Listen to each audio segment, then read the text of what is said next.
everybody, Jason Bermas here for WeAreChange.org. And earlier this week, YouTube announced in their own words that they will be building a better news experience on YouTube together. According to them, the work of trusted journalistic organizations is as critical as ever, especially when it comes to seeking information about current events online. And this, of course, is an extension of the Google News Initiative, which launched in March, and they've now committed $25 million towards this program. So what does that exactly mean?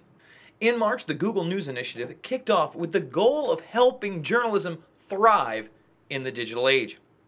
Today we're announcing steps we're taking with the GNI, the Google News Initiative, to support the future of news in online video and product features we've been working on to improve the news experience on YouTube. And the only steps they're taking, folks, are trying to regain the narrative that they've lost through the legacy media by promoting them and their subsidiaries.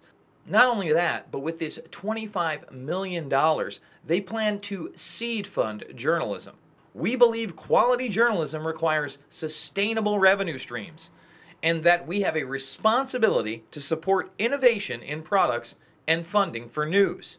So they are now establishing working relationships with news organizations. One of those featured news organizations will be Vox Media. And with this $25 million investment comes quote-unquote innovation funding. We will provide funding across approximately 20 global markets to support news organizations in building sustainable video operations. Provided on an application basis to news organizations of all types, these grants will enable our partners to build key capabilities, train staff on video best practices, enhance production facilities, and develop formats optimized for online video. The real question is, who's going to be eligible? They say of all kinds, but would a WeAreChange.org be eligible to submit an application for one of these grants? Now they also say that they're going to be supporting new publishers, which also to me means that they're going to be promoting ideas that they are already in line with. Remember, they've been pro-feminist and affirmative action before. Now here's the real kicker. They're going to decide what the authoritative sources are, and they're going to make them the most prominent. Let's read ourselves. Making authoritative sources readily accessible. Authoritativeness is essential to viewers, especially during fast-moving breaking news events. So we've been investing in new product features to prominently surface authoritative sources. What does this mean? Well, this means NBC, CNN, ABC, Fox News, all of the legacy establishment media that is no longer trusted by the masses will once again be promoted at the top when any breaking news happens.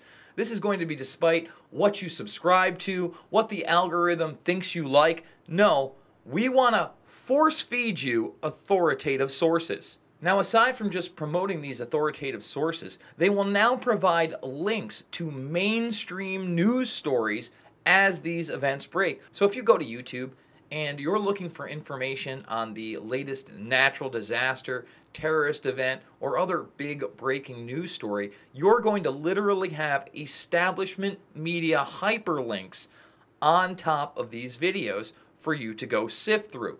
So once again, they're deciding who the authority is and trying to weed out citizen and independent journalism. Do you think they'll be promoting sites like The Intercept? Now, aside from just the breaking news narratives, they want to control the everyday narrative as well, as they are going to start expanding the top news and breaking news sites. And you guessed it, the examples given are NBC and Fox News, the same media hacks that promoted weapons of mass destruction and continue to promote war in the Middle East. Now, as technology has advanced, local news has become less and less prevalent. Many local news stations have now been eaten up by companies like Spectrum, as they no longer want to pay for these small affiliates on cable television. And the hurt is showing. However, you have to remember that these are just really an extension, most of the time, of the mainstream media narrative. So YouTube, in an effort to keep this alive, is also going to be promoting local news to certain regions. Now, next on the list of changes for this ever-restrictive platform is that they are going to begin providing context to help people make their own decisions. And when they say context, they mean links to Wikipedia and Encyclopedia Britannica. And what kind of subject matter can we expect to have these type of hyperlinks? Starting today, users will begin seeing information from third parties, including Wikipedia and Encyclopedia Britannica, alongside videos on a smaller number of well-established historical and scientific topics that have often been subject to misinformation, like the moon landing and the Oklahoma City bombing. And perhaps the most startling of all, they are now investing in digital literacy education. And they are projected to reach over 1 million teenagers. Now, this is being done in conjunction with Stanford University to support MediaWise, a US-based initiative designed to equip 1 million teens with digital literacy skills. Now, YouTube has picked 6 of their creators, including John Green, Ingrid Nelson, and Mark Watson, to work with MediaWise to bring awareness to this issue of digital literacy and help educate teenagers. Does this sound like brainwashing to anybody else? And ultimately, folks, what I'm seeing here are the last gasps of the legacy media trying to take a foothold in the internet. But the bottom line is, if YouTube continues to promote the mainstream perspective, they're going to continue to lose real content creators. And platforms such as Steemit, DTube, Vimeo, and others will begin to expand. Nobody's buying what NBC, ABC, CNN, and Fox News are selling anymore. The people have woken up to the fact that the mainstream media often parrots the same ideals of the military-industrial complex and the banking elite. And let's not forget that Google is not politically neutral, often pushing a very rigid and left-wing agenda.